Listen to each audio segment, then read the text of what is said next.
Olá, bom dia a todos. Espero que tenham tido uma boa semana, pela graça de Deus.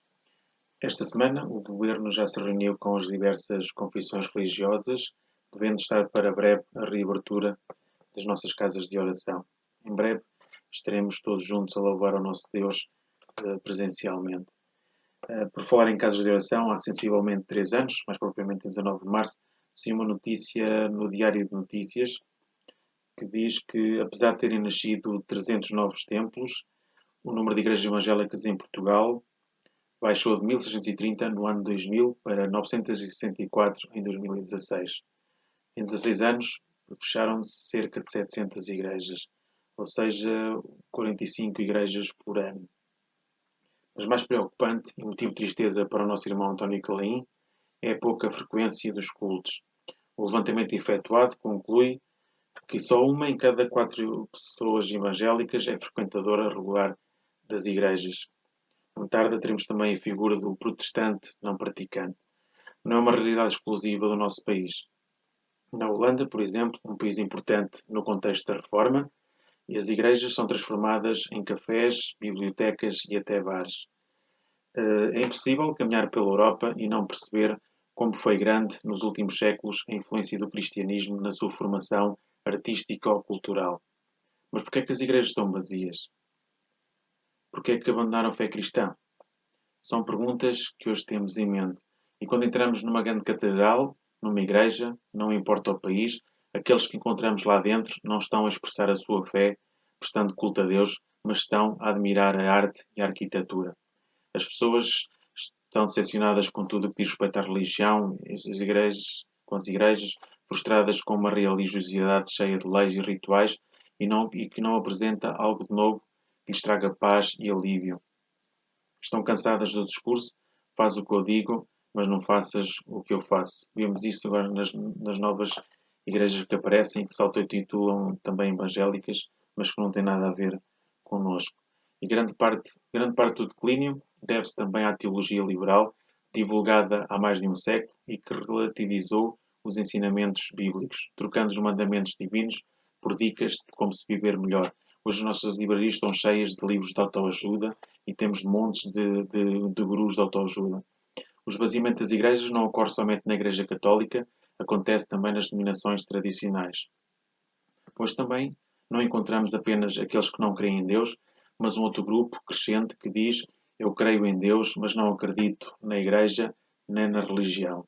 São os novos desagrejados. Ouvi dizer que, quando visitamos a Abadia de Westminster, encontramos, entre outros, o túmulo do célebre compositor Handel. Ouvi dizer porque nunca fui a Londres. Eu é mais Ribeira de Frades, Miranda do Corvo, Terra da Chanfana, Miranda do Corvo, Terra da Chanfana, Ribeira de Frades. Se bem que a chanfana da minha mãe é bem melhor que a Terra da Chanfana, mas pronto. Sobre o jazigo de Handel, então, há uma estátua do músico, na qual, em frente ao órgão, ele segura entre as suas mãos uma folha de música. Acho que é assim que se diz. Onde está escrita a frase: eu sei que o meu Redentor vive. Que maravilhosa certeza! Estas palavras encontram-se no livro de Jó, no capítulo 19 e versículo 25, e têm sido um encorajamento para muitos cristãos ao longo do tempo. Perante a morte, o sofrimento, as provas, em todos os momentos é reconfortante ter a certeza de ser salvo e de saber que o Deus vivo tem o nosso futuro nas suas mãos. No meio das incertezas da nossa sociedade, precisamos de certezas para vivermos em paz. A Bíblia relata-nos palavras de homens que afirmaram a sua certeza e confiança perante o futuro, porque creram em Jesus. Lemos em João, capítulo 4, versículo 42, agora cremos, não apenas por aquilo que nos contaste, mas porque nós mesmos o ouvimos. Temos a certeza que Ele é verdadeiramente o Salvador do mundo. Também lemos em 2 Timóteo capítulo 1, versículo 12, sei em quem pus a minha fé, disse o apóstolo Paulo. Temos a certeza de que aquele que perdoa os nossos pecados, Jesus, está vivo. Essa era a certeza de Handel. E esta é a certeza do apóstolo Paulo. 1 Timóteo capítulo 1 e versículo 15 é bem certa e digna de confiança aquela palavra que se diz: Cristo Jesus veio ao mundo para salvar os pecadores. E o primeiro pecador sou eu. Vamos dar início à nossa reunião, entoando um hino 508, Aleluia ressurgiu, que eu gosto muito e que me emociona bastante quando o cantamos na nossa igreja.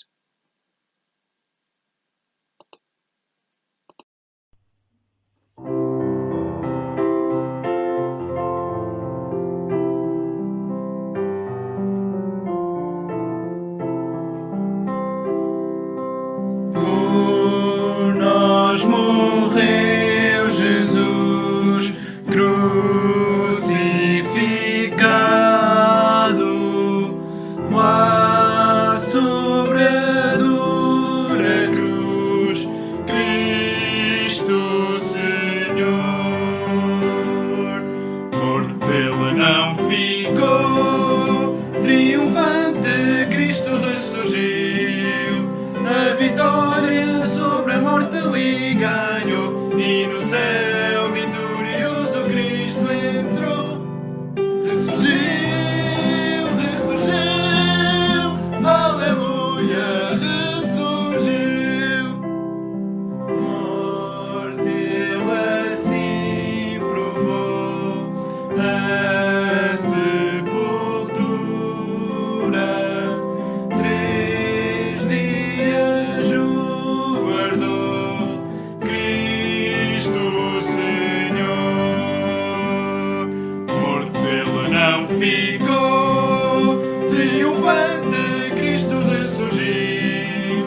A vitória sobre a morte lhe ganhou, e no céu vitorioso Cristo entrou. Ressurgiu, ressurgiu, aleluia, ressurgiu. A morte já não tem poder sobre ele. Saiu da morte além, Cristo Senhor. Morto Ele não ficou, triunfante Cristo ressurgiu. A vitória sobre a morte lhe ganhou, e no céu vitorioso Cristo entrou. Ressurgiu, ressurgiu, aleluia, ressurgiu. Gostaria agora que me acompanhassem numa pequena oração. Pai querido, louvamos-te e adoramos-te nesta manhã, em gratidão por tudo o que fizeste e tens feito nas nossas vidas. Pela tua graça somos salvos, não por nosso mérito nem pelas nossas obras, mas porque enviaste o teu Filho para morrer naquela cruz para nos resgatar. Eu no teu lugar não teria coragem para fazer isso. E certamente se estivesse no teu lugar teria voltado as costas a esta humanidade que não quer saber de ti e que vive em pecado. Eu nem sequer consigo imaginar certamente o sofrimento que também tiveste ao ver o teu filho pregado naquela cruz. Mas o meu Redentor vive. Ao terceiro dia ele ressuscitou e está vivo à tua destra. Esperamos um dia estar com ele e contigo, Pai. Essa é também a nossa grande esperança, estarmos contigo. Pai, te quero agradecer-te pela tua fidelidade. Tens sido fiel para connosco. Tu és o nosso refúgio no dia da tribulação e o castelo forte na nossa angústia. Tu és a nossa alegria, tu és a nossa paz, tu és o nosso alívio. Sem ti nada éramos, Senhor. Quero pedir pelos nossos irmãos que estão mais envelhecidos, que lhe deis força e ânimo para continuar a sua jornada. Também te quero pedir para os nossos irmãos que não estão bem de saúde, ser com eles, Pai, dar-lhes conforto e alívio. E também às suas famílias que sofrem com quem está doente. Dá-lhes também o teu consolo. Quero pedir por todas as participações que vamos ter nesta manhã, para que seja também tudo para a tua honra e glória. Também te quero pedir pelo teu servo que vais pôr a tua palavra nesta manhã, dá-lhe a sabedoria para que possa explicar o melhor possível e também dá-nos entendimento para que possamos guardá-la nos nossos corações e possamos aplicá-la e pô-la em prática no nosso dia a dia. Possamos contagiar também outras pessoas para que possam vir ao teu conhecimento. Ajuda-nos a ser vasos de bênção na vida das pessoas. Muitas vezes as pessoas não precisam de grandes coisas, precisam apenas que as escutem. Ajuda-nos a ser bons ouvintes e bons conselheiros. Ajuda-nos também, dá-nos a sabedoria e o entendimento para que possamos trazer outras pessoas ao teu conhecimento. Não nos deixes passar ao lado da vida das pessoas. Muitas vezes só temos uma oportunidade para ser uma bênção na vida de uma pessoa. Eu te quero pedir no nome do teu amado Filho. Vamos agora escutar os anúncios que o Paulito traz para nós nesta manhã. Faz favor, Paulito. Queres ser de bola? Bom dia, irmãos. O irmão Girão, de Vila Verde, já teve alta do hospital, encontra-se em casa, mas está muito debilitado. Também o irmão Varandas ainda se encontra internado no Hospital dos Covões. A irmã Arminda foi esta semana à urgência e penso que ficou internada. A nossa irmã está muito doente, o estado dela é bastante grave. Não nos esqueçamos de orar a favor dela, também a favor do nosso irmão Vítor e das suas filhas e restante família. Também o irmão José de Almeida, esta semana foi à urgência. Também não nos esquecemos de orar a favor dele, pois a sua doença é muito complicada. Também não nos esquecemos de orar a favor do irmão António Vilela, da irmã Esmeralda Mota e também da recuperação do nosso irmão Samuel Oliveira. De anúncios é tudo. Gostaria agora de partilhar com os irmãos uma porção da palavra do Senhor. Pedi que me acompanhassem na leitura de Efésios, capítulo 2, os versículos 1 a 10. Ele vos vivificou, estando vós mortos nos vossos delitos e pecados, nos quais andaste outrora, segundo o curso deste mundo, segundo o príncipe das potestades do ar, do espírito que agora opera nos filhos da desobediência. Entre eles, todos nós também antes andávamos nos desejos da nossa carne, fazendo a vontade da carne e dos pensamentos. E éramos, por natureza, filhos da ira, como também os demais. Mas Deus, que é riquíssimo em misericórdia, pelo seu muito amor com que nos amou, estando nós ainda mortos em nossos delitos, nos vivificou juntamente com Cristo. Pela graça sois salvos. E nos ressuscitou juntamente com Ele e nos fez assentar nas regiões celestiais em Cristo Jesus, para mostrar nos séculos vindouros as abundantes riquezas da sua graça pela sua benignidade para conosco em Cristo Jesus. Pois é pela graça que sois salvos. Por meio da fé, isto não vem de vós, é dom de Deus. Não das obras, para que ninguém se glorie, pois somos feitura sua, criados em Cristo Jesus, para as boas obras às quais Deus preparou para que andássemos nelas. Vamos agora ter uma participação dos nossos jovens que vão entoar o hino Pela Graça Sois Salvos.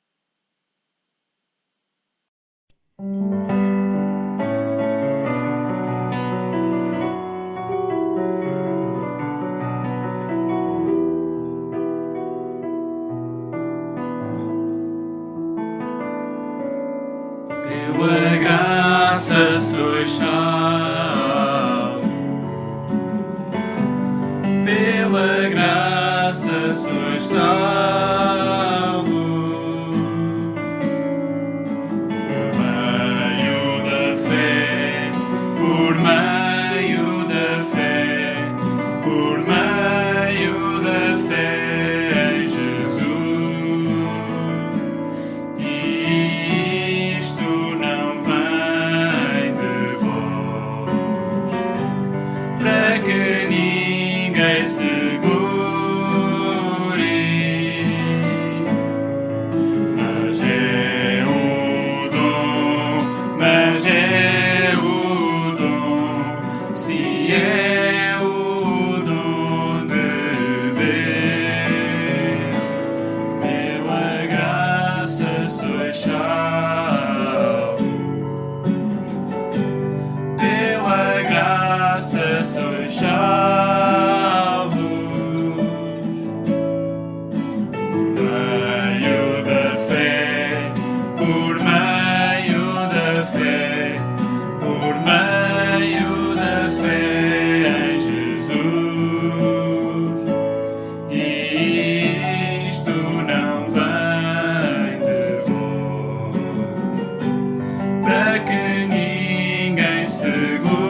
Pela graça sois salvos.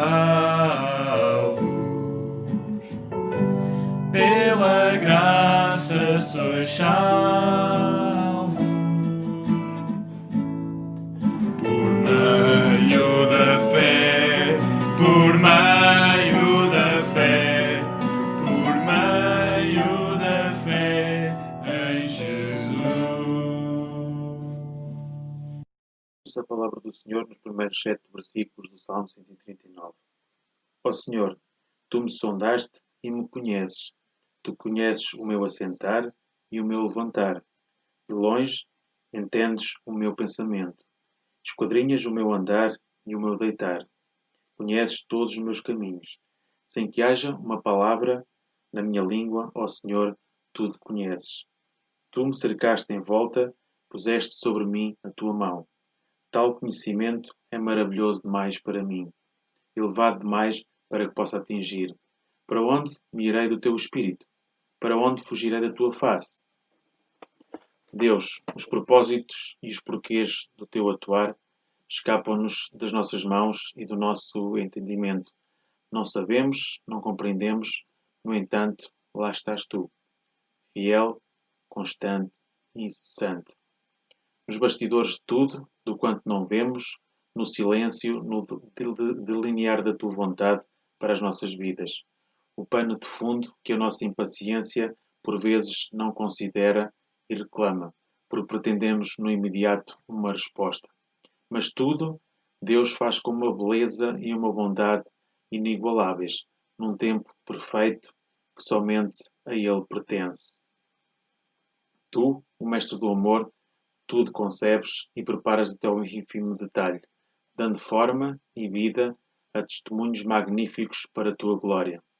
Deus é bom, quão insondável é a obra das tuas mãos, uma obra que se sente a cada instante na existência que nos sustenta. Isaías 64, versículo 4 diz-nos: porque desde a antiguidade não se ouviu, nem com ouvidos se percebeu, nem com olhos se viu um Deus além de ti, que trabalhe para aquele que nele espera. Vamos agora entoar o hino número 469, Tu és fiel, Senhor.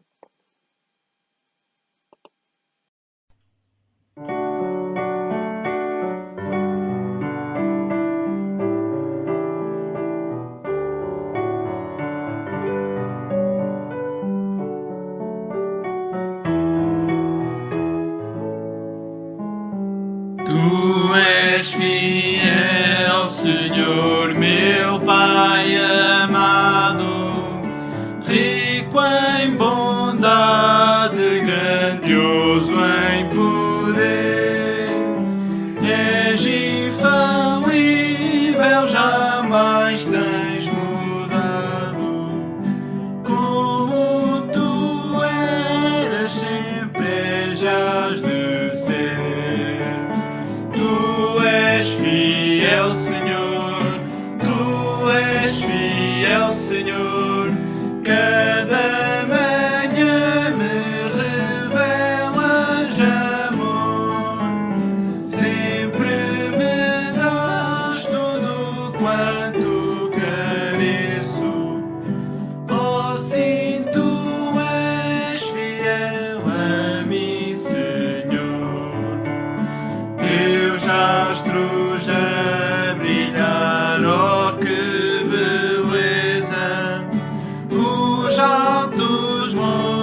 Jesus disse aos seus discípulos, em Mateus 28:20, e eis que estou convosco todos os dias até a consumação do século.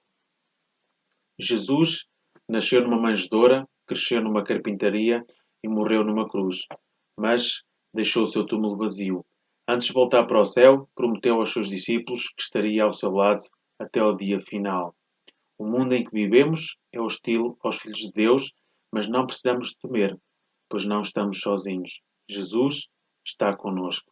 A sua presença é refúgio no dia da angústia e é castelo forte na hora da tribulação. Nós passamos por desertos ardentes, atravessamos vales escuros, subimos montanhas íngremes e descemos ladeiras escorregadias, mas não precisamos ter medo, pois Jesus ampara-nos com seu braço forte. Não estamos incómodos às vicissitudes da vida, mas enfrentamos sem medo as tribulações mais amargas. Porém, em todos os lugares e circunstâncias, podemos contar com a presença de Jesus, que nunca desampara aqueles que nele esperam. Mesmo que caminhemos pelo vale da sombra da morte, não precisamos ter medo algum, pois o Senhor está conosco. Mesmo que as águas do mar da vida tentem com as suas grandes ondas em fúria afundar-nos, podemos ter confiança que o Senhor nos tomará pela mão e nos conduzirá em segurança ao porto seguro da eternidade. Hino número 576, vamos agora entoá-lo de seguida.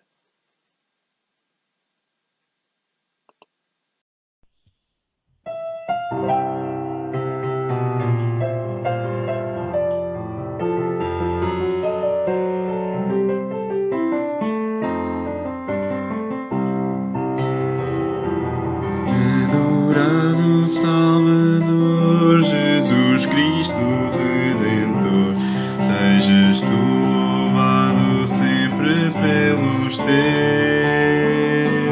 Foste aqui crucificado com espinhos coroado, mas de glória revestido lá nos céus. Adoramos e louvamos, desfrutamos teu constante e puro amor. Hoje a ti nós graças damos, ó benigno e amoroso Redentor.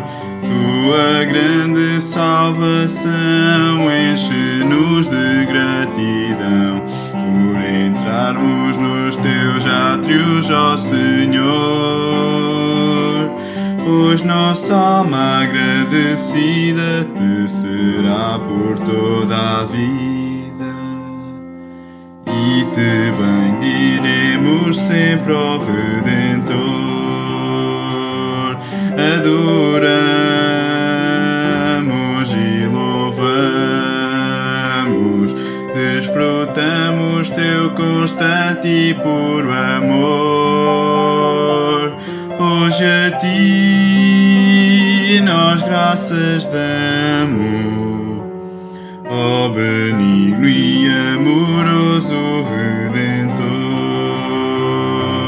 Deus e Pai, a ti louvor por Jesus o Salvador, por andarmos já com Ele em santa luz, pelo pão que nós comemos, pelo cálice que bebemos,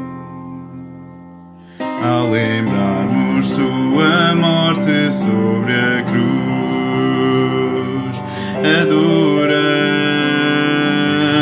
e louvamos, desfrutamos teu constante e puro amor.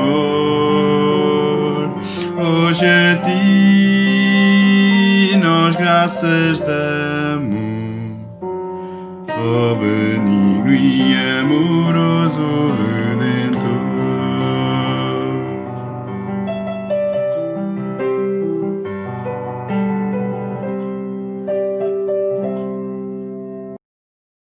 Vamos agora ter uma participação em português do Brasil.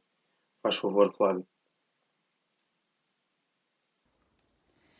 Bom dia, irmãos. Eu trouxe um texto aqui para compartilhar com vocês que eu recebi agora nesse período que nós estamos passando de pandemia. Isso foi em março de 2020. As ruas estavam vazias, lojas fechadas, as pessoas não podiam sair, mas a primavera não sabia. E as flores começaram a florescer. O sol brilhava, os pássaros cantavam, as andorinhas chegariam em breve e o céu estava azul. Isso foi em março de 2020. Os jovens tinham que estudar online e encontrar ocupações em casa. As pessoas não podiam fazer compras, passear e nem ir à igreja. Já havia um receio grande acerca da ocupação em hospitais e as pessoas continuavam a ficar doentes. Mas a primavera não sabia. A hora de ir ao parque estava a chegar.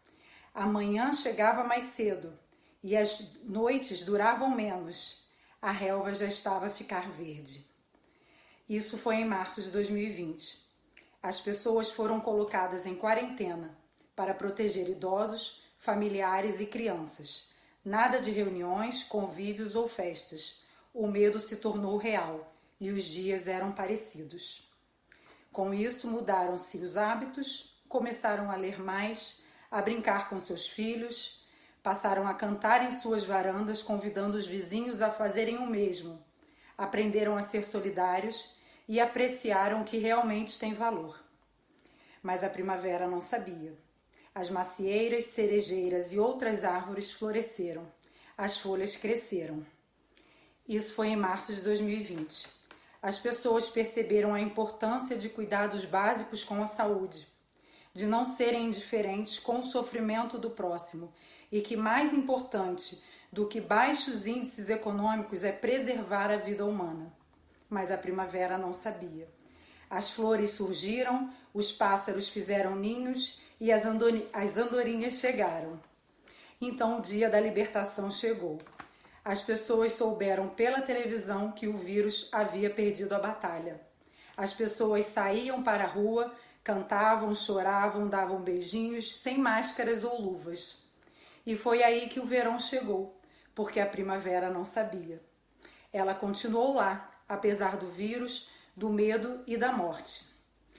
E a igreja, que durante todo esse período funcionou, porém com as suas portas fechadas, voltou a abri-las para receber a todos.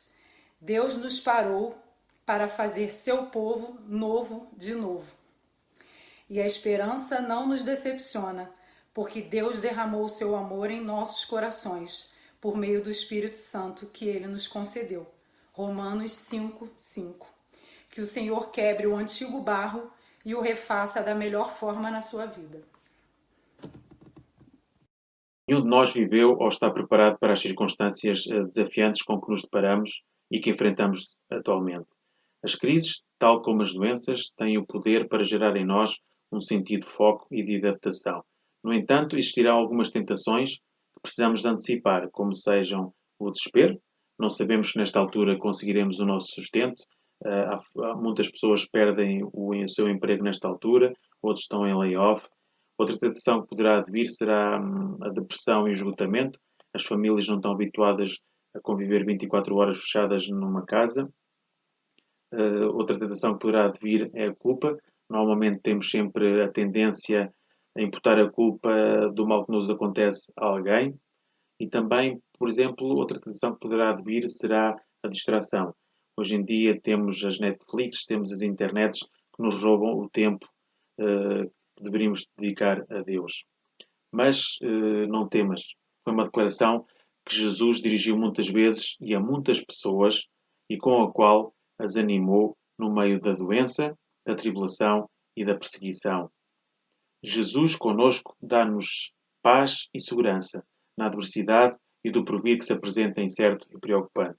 Descansar no Senhor, Salmo 37:7, é entregar nas suas mãos o problema com que me deparo, mesmo que olhe à minha volta e perceba que os ventos não me são favoráveis, mas que brevemente haverá uma brecha em que a calmaria do mar será uma realidade. Então, seguirás viagem e podes desfrutar da paz, da alegria, da tranquilidade e da satisfação. O nosso Senhor, diz o apóstolo Paulo, é o Deus de toda a consolação. 2 Coríntios, capítulo 1 e versículo 3. O Espírito Santo, enviado pelo Pai e pelo Filho, é o Consolador que estará sempre connosco. João 14:16. Vamos ter mais uma participação dos nossos jovens que vão entoar o hino Tal é a Paz.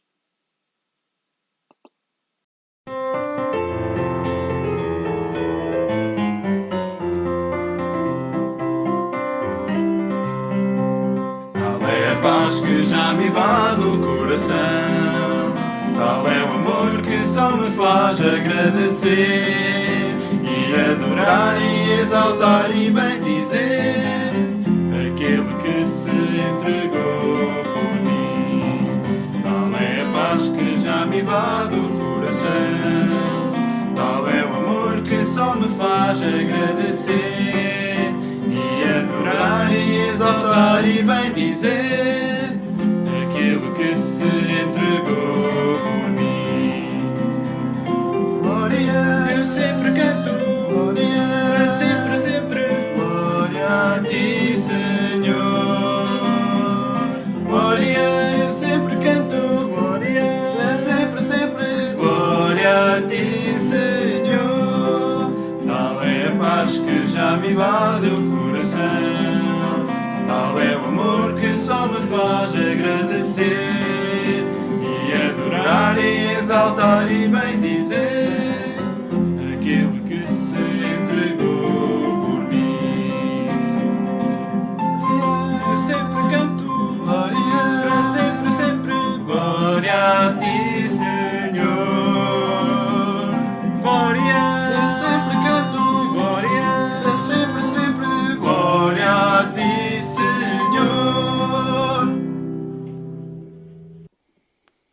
Bom dia, meu irmão, bom dia, minha irmã. Que a graça e a paz do nosso Senhor e Salvador Jesus Cristo esteja sobre todos nós hoje e para todos sempre. A mensagem que Deus colocou no meu coração para eu compartilhar aqui com os irmãos, ela é baseada no texto que está no livro de Apocalipse, no capítulo 4, versículos 1 a 8. E o título da mensagem é O Trono de Deus. Mas antes de nós avançarmos, eu queria ponderar com o irmão, com a irmã, acerca de algumas coisas do momento em que nós temos vivido. A primeira é a seguinte: como é que tem sido esse período de isolamento social para você? Tem sido fácil? Tem sido difícil? Como é que você tem lidado com isso? Com essas circunstâncias que são bem diferentes daquilo que nós estamos acostumados na nossa rotina. Além disso, é lógico, cada um tem experimentado esses momentos e esse período de uma forma distinta. Uns com maior otimismo, outros com maior receio, uns estão mais sensíveis, outros têm experimentado mais dúvidas e mais dificuldades.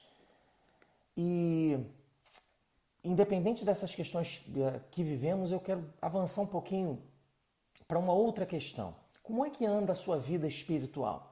Como é que você tem se sentido hoje do ponto de vista espiritual e como você tem enfrentado os questionamentos, as dificuldades espirituais neste momento que nós vivemos, em que a igreja, embora em funcionamento, esteja com as portas fechadas e os cultos têm sido realizados com um formato distinto daquilo que nós estamos acostumados, daquele que nós estamos acostumados. Isso tem afetado a sua vida cristã? Além disso, eu acredito que tanto você como eu sentimos falta da comunhão da igreja, das reuniões, dos encontros, das atividades, de encontrar quem nós amamos. Isso realmente nos impacta. E isso tem, de alguma forma, causado algum tipo de receio, de medo, tem trazido medo ao seu coração? Como é que você tem se sentido nesse período? Como é que está a sua fé? E nós voltamos para a questão espiritual. Como anda a sua fé? E a sua confiança em Deus? Você tem medo do amanhã, medo de ficar doente e essas dificuldades e os problemas que têm sido apresentados dia a dia para nós na televisão ou por uso da internet, isso tem te incomodado, mas em especial tem afetado a sua fé? Antes de nós continuarmos, deixa eu te dizer uma coisa. A vida espiritual, ela é feita de altos e baixos. E isso é normal dentro do cristianismo. Não existe ninguém nesse mundo que possa afirmar com plena convicção que a sua fé é inabalável e que nada do que aconteça ou deixe de acontecer neste mundo traz algum tipo de impacto para a sua fé ou para o seu relacionamento com Deus. Nós temos um exemplo clássico nas Escrituras, que é o profeta Elias, que em dado momento as dificuldades e os problemas que afetavam a vida e o ministério dele foram tão grandes que aquilo trouxe impacto para a fé e para a vida dele. Mas isso infelizmente, isso acontece e acontece por uma razão, meus irmãos, é que nós somos imperfeitos. Nós somos imperfeitos e em muitos momentos temos dificuldades, questionamentos e dúvidas. Mas não se preocupe, Deus sabe disso. E tanto Deus sabe disso que Ele coloca na Escritura uma série de exemplos, uma série de informações que tem como finalidade justamente alimentar a nossa fé e o nosso relacionamento com Deus, inclusive e em especial nos momentos de dificuldade. Deus sabe disso. O mais conhecido, talvez o mais conhecido desses ensinamentos que estão presentes nas Escrituras de como alimentar a sua fé e a sua esperança é um ensinamento que está lá no capítulo 3, versículo 21 do livro de Lamentações, que diz o seguinte: quero trazer à memória o que me pode dar esperança. Esse talvez seja o mais conhecido de todos. Quero trazer à memória o que me pode dar esperança. E esse capítulo 3 de Lamentações, ele é muito interessante, e em especial este versículo aqui, porque ele diz o seguinte: olha, quando a coisa se complicar, quando a coisa ficar difícil, quando os problemas se avolumarem, traga à memória aquilo que pode lhe dar esperança. Pesquise, investigue na sua mente, na sua alma, aquilo que pode te trazer esperança.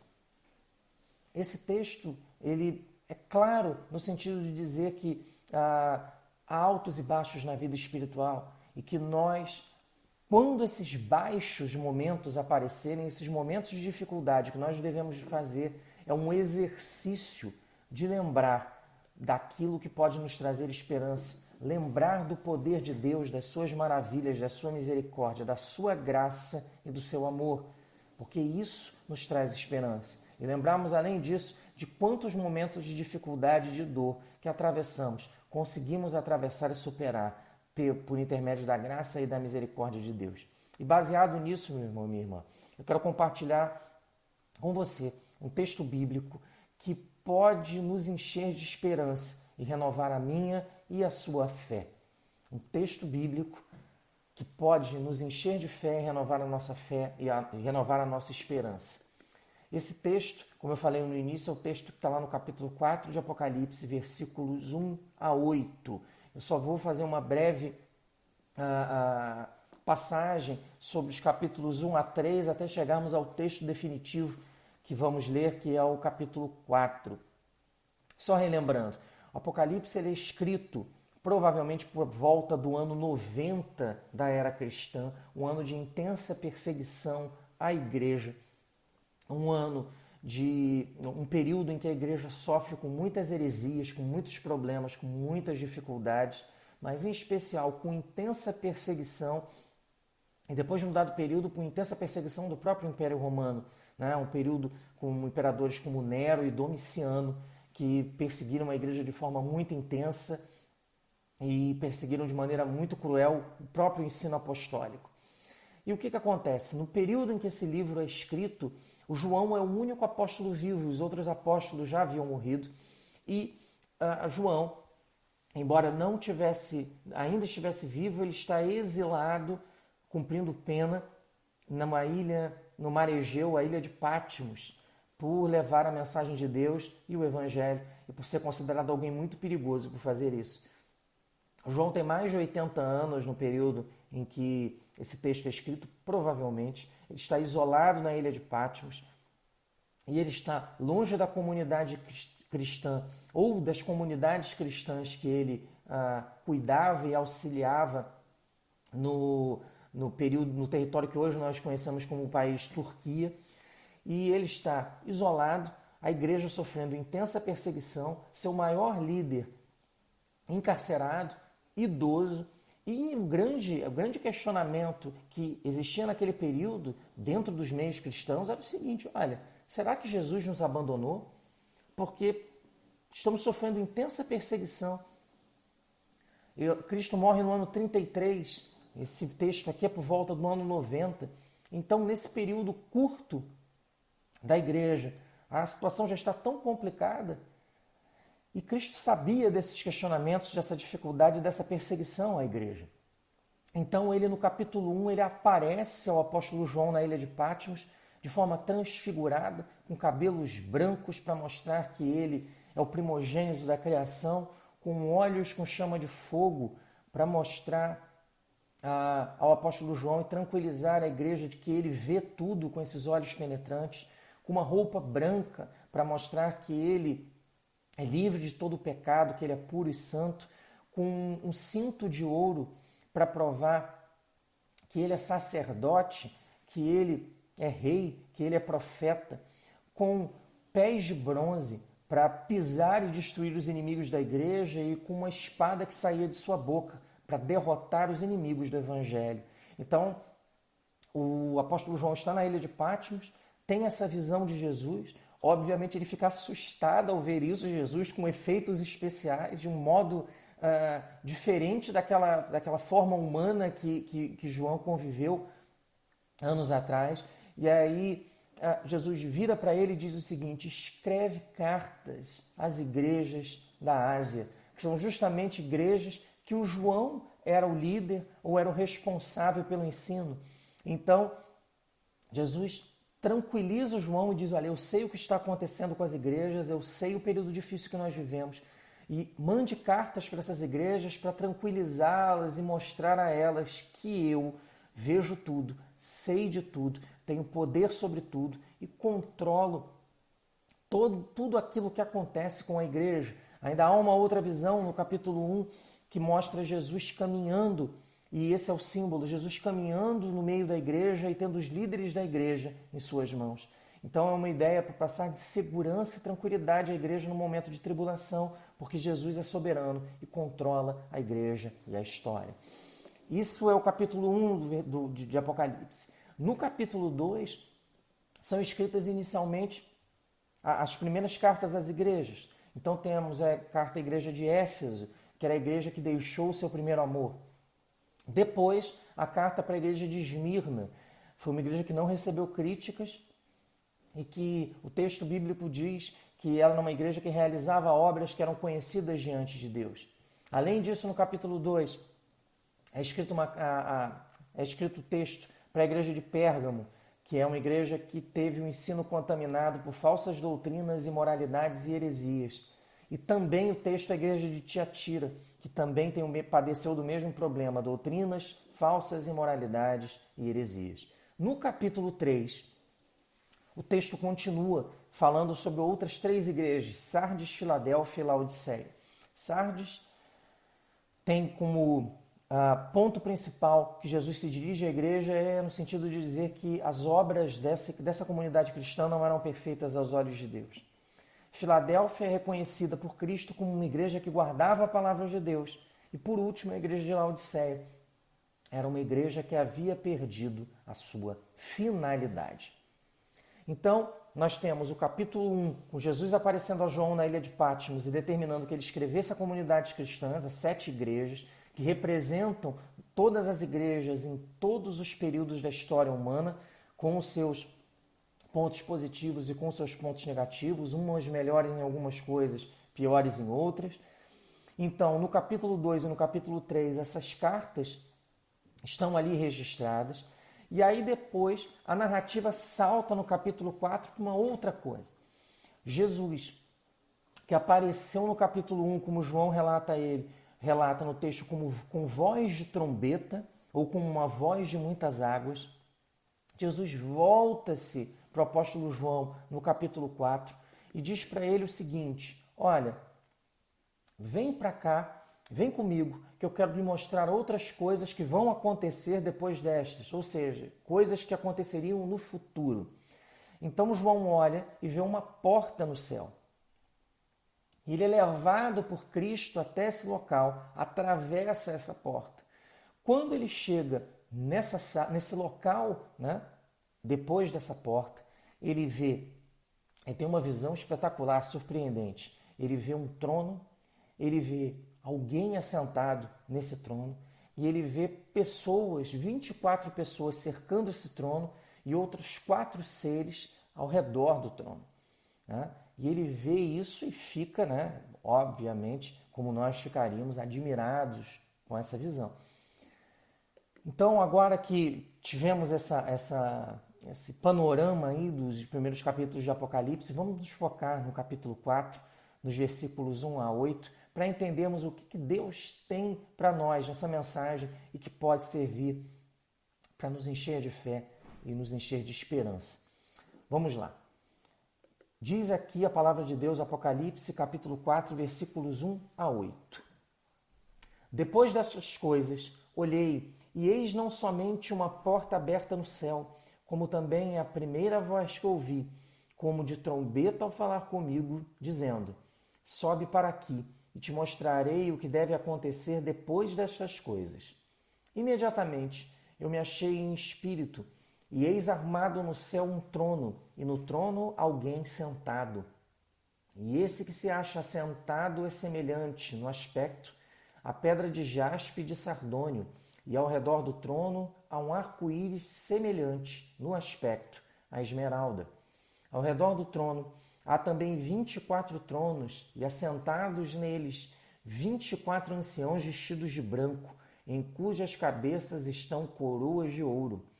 Do trono saem relâmpagos, vozes e trovões, e diante do trono ardem 7 tochas de fogo, que são 7 espíritos de Deus.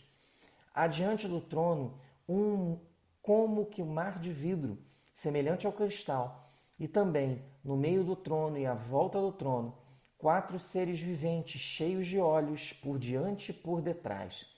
O primeiro ser vivente é semelhante a leão, o segundo semelhante a novilho, o terceiro tem um rosto como de homem, e o quarto ser vivente é semelhante à águia quando está voando.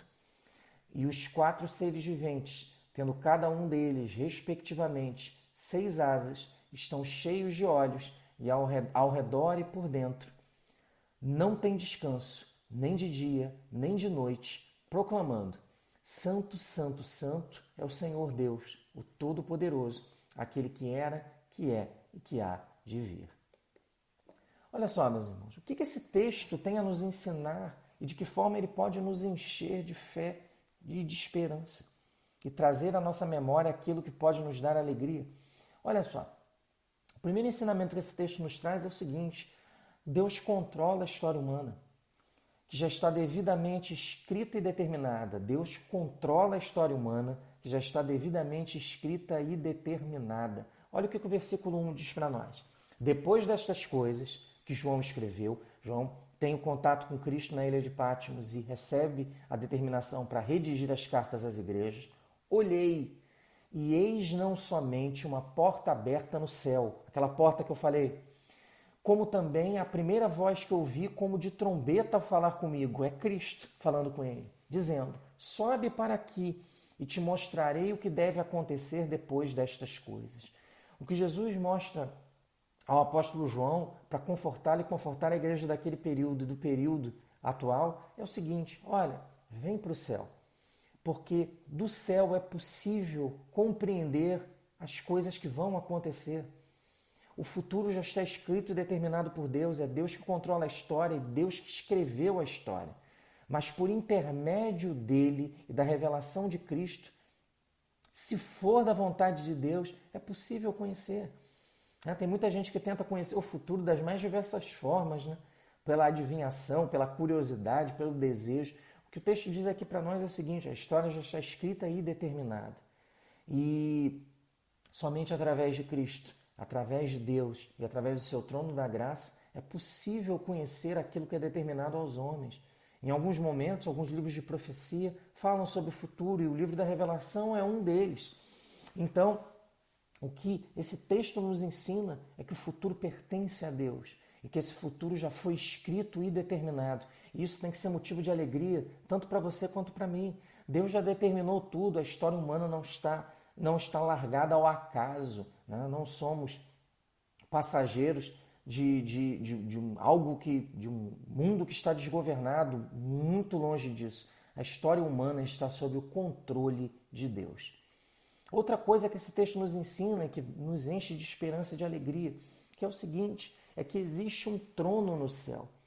Esse trono é ocupado por Deus e Ele, desse trono, governa o universo. Existe um trono no céu, existe um local no céu, uma sala de controle do universo, em que um Deus está sentado em um trono e que de lá Ele reina e governa sobre a história que Ele mesmo já escreveu e determinou. Olha o que está aqui no versículo 2 que já lemos. Imediatamente, após essa porta aberta no céu, Jesus chama João para atravessar essa porta e ele atravessa. Imediatamente, eu me achei em espírito. Por que o João fala que ele se achou em espírito? É porque é o seguinte, ele com olhos humanos, ele não poderia ver o que ele foi convidado a ver. Então ele não vai, e o texto, é óbvio que isso não é possível de ser feita uma afirmação de forma plena, mas pelo que o texto diz, João ele é levado em espírito, ele não vai com o corpo, né? Ele tem uma visão, ele é levado em espírito, porque os seus olhos físicos seriam incapazes de enxergar Deus, a sua graça e a sua majestade. Então ele vai em espírito e auxiliado por Cristo. Imediatamente eu me achei em espírito e eis armado no céu um trono. Então ele vê o trono da graça, ele vê o trono de Deus. E no trono alguém sentado. Ele nem diz que é Deus, ele fala assim, alguém sentado, ele não quer nem utilizar o nome de Deus. Ele fala só que o trono existe, que alguém está sentado no trono. E ele continua no versículo 3. E esse que se acha sentado é semelhante no aspecto à pedra de jaspe e de sardônio, e ao redor do trono há um arco-íris semelhante no aspecto à esmeralda. O João, quando olha para o trono, o que ele vê é uma visão de que o que está assentado no trono se assemelha a pedras preciosas. É isso que ele vê. Ele não consegue descrever Deus. O que ele vê em espírito é uma visão de que alguém está lá, alguém muito precioso. E aí ele, na sua visão, ele descreve como se Deus estivesse assentado no trono, mas como se ele tivesse o aspecto de pedras preciosas. Ele não descreve Deus, ele não tem condições de descrever a maravilha da visão que ele está tendo. Então, o que é dado a ele como humano e dentro das limitações que ele tem, ele consegue escrever, consegue relatar que vê algo muito precioso no trono. Ele vê alguém semelhante à pedra jaspe, ele vê algo semelhante ao sardônio, né? Pedras brancas e pedras vermelhas, é isso que ele vê. E aí ele diz o seguinte, e ao redor do trono há um arco-íris semelhante no aspecto à esmeralda. O que isso significa? Esse arco-íris, né? esse símbolo, né? Lá no Velho Testamento nós temos a informação de que esse símbolo do arco-íris é um símbolo de um pacto que Deus estabeleceu com os homens, de que ele seria misericordioso e que não destruiria, não exerceria juízo sobre a humanidade fora do tempo. Então, o que acontece? Quando esse símbolo está presente, o significado que é passado aqui no versículo 2 é o seguinte, no versículo 2 e no versículo 3. João vai até o trono da graça, olha, vê que alguém está sentado no trono, mas aquele que está sentado no trono, ele é tão poderoso, tão majestoso, tão perfeito que ele não consegue descrever a majestade de Deus. Ele diz apenas que o que está sentado tem aspecto de pedras preciosas. É o que ele consegue ver e descrever. E o texto diz mais, diz o seguinte, aquele que está sentado no trono, apesar de ser o Senhor de toda a graça, de toda a salvação e o Senhor do universo, ele é misericordioso. E o símbolo da misericórdia de Deus para com os homens e do pacto que Deus estabeleceu com os homens. E esse pacto, ao qual ele não se esquece, não volta atrás, está lá, aquele símbolo. Deus é todo-poderoso, mas Deus é misericordioso também. Deus é um Deus de misericórdia. É isso que está lá simbolizado nesse arco que o João enxerga. Mas o ensinamento mais importante aqui, meus irmãos, é o seguinte: existe um trono no céu ocupado por Deus que governa o universo. Vamos avançar um pouquinho mais. Terceira lição. Os salvos estão diante do trono porque eles são alvo do cuidado e da graça de Deus. Os salvos estão diante desse trono de Deus porque eles são alvo do seu cuidado e da sua graça. O versículo 4 diz para nós o seguinte: João vai ao céu, voltando um pouquinho, ele vê um trono, ele vê Deus Pai assentado nesse trono, ele vê um arco-íris que é o símbolo da misericórdia que Deus tem para com todos os homens, como se dissesse assim: olha, João, eu não esqueci das igrejas da Ásia, eu não esqueci de você, eu sou um Deus misericordioso, eu não esqueci da igreja. Tenha certeza disso. E aí ele avança e diz o seguinte aqui no versículo 4. Ele fala que ao redor do trono estão sentados 24 anciãos, 24 pessoas, 24 seres, vestidos de branco e com coroas em suas cabeças. Olha só, versículo 4. Ao redor do trono há também 24 tronos, e assentados neles 24 anciãos vestidos de branco, em cujas cabeças estão coroas de ouro. O que isso significa? Olha só, a ideia que a maioria dos comentaristas entende que tem sido representada aqui, o que foi representado aqui é a seguinte: é que junto ao trono estão 24 pessoas, 12 patriarcas que representam a aliança do Velho Testamento e 12 representantes dos apóstolos que representariam a nova aliança e a nova graça representada por Cristo. O que acontece então? A ideia que esse texto passa é o seguinte: olha, tanto a igreja do Velho Testamento como a igreja do Novo Testamento estão diante do trono. A igreja está diante de Deus constantemente. E por que eles estão vestidos de branco? Porque eles já foram salvos, redimidos por Deus. E por que eles usam coroas? Porque essa é a promessa que Cristo fez, que aqueles salvos reinariam com Ele. O que esse símbolo representa então, meus irmãos? Ele representa o seguinte: a igreja de todos os tempos, de todas as eras, do Velho e do Novo Testamento, essa igreja está diante do trono de Deus. Deus cuida da igreja. A igreja está diante dele. Ele sabe as necessidades da igreja. E ele não se esqueceu de nenhuma de suas promessas, no passado, hoje ou para o futuro. Mas esse é o símbolo. A igreja está diante de Deus, porque ela é alvo da sua graça e da sua misericórdia. Vamos avançar um pouquinho mais. Eu, infelizmente, não tenho tempo mais para falar mais sobre isso. Versículo 4. Versículo 4 não, ensinamento 4. Diz o seguinte para nós: que Deus é misericordioso, mas Ele também é o juiz do universo. Ele é o juiz de toda a terra. Ele tem poder para resolver todos os problemas da humanidade. E tem poder também para julgar aqueles que rejeitam a lei de Deus. Olha o que o versículo 5 diz para nós. Ele diz o seguinte e continua a narrativa. Deus assentado no seu trono, João chega nesse local, vê esses 24 anciãos, essa igreja do Velho e do Novo Testamento representada, e ele vê mais ainda, ele se volta para o trono e vê mais uma coisa.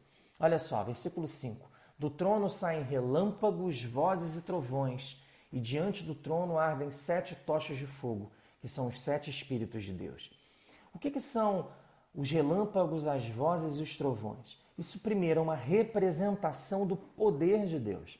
Deus é poderoso. Ele é misericordioso, essa é a representação do arco-íris, e ele não é só misericordioso, mas ele tem poder.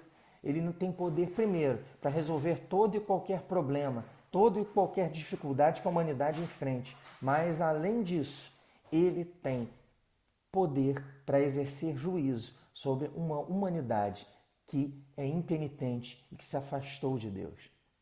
Deus, então, é misericordioso, mas ele tem poder, tanto para resolver os problemas da humanidade como para exercer juízo. E isso enche o seu coração de esperança também e de fé. Continua o versículo 5 aqui. E diante do trono ardem 7 tochas de fogo, que são os 7 Espíritos de Deus. A ideia que quer ser representada aqui é o seguinte: Cristo traz João até o trono da graça. Ele vê no trono da graça o Deus Pai E esse momento aqui é um momento para dizer que neste local também está presente o Espírito de Deus. Mas por que são 7 Espíritos de Deus? É um símbolo para representar que o Espírito de Deus está em sua plenitude naquele local. Tá? Essa é a ideia. Deus Pai, Deus Filho e Deus Espírito Santo estão presentes nessa sala de controle do universo, que é controlada por Deus e de onde Deus dá os seus desígnios e controla a vida e a história de todos. Por último, o último ensinamento, diz o seguinte esse texto para nós: toda a criação está diante de Deus e de seu trono. Tudo está sob seu controle e cuidado. Toda a criação está diante de Deus e do seu trono e tudo está sob seu controle e cuidado. Olha o que os versículos 6 a 8 dizem aqui para nós. Adiante do trono, um como que mar de vidro, semelhante ao cristal, e também no meio do trono e à volta do trono, 4 seres viventes, cheios de olhos por diante e por detrás. O primeiro ser vivente é semelhante a leão, o segundo semelhante a novilho. O terceiro tem rosto como de homem, e o quarto ser vivente é semelhante à águia quando está voando. E os 4 seres viventes, tendo cada um deles, respectivamente, 6 asas, estão cheios de olhos ao redor e por dentro. Não tem descanso nem de dia nem de noite, proclamando: Santo, Santo, Santo é o Senhor Deus, o Todo-Poderoso, aquele que era, que é e que há de vir. O que isso ensina para nós, meus irmãos? O que esse texto tem de lições? Primeiro, o texto fala no versículo 6 que diante do trono de Deus há um mar de vidro, semelhante ao cristal. O que isso significa? Alguns entendem que essa é a representação daquela bacia de bronze que havia no templo no Velho Testamento.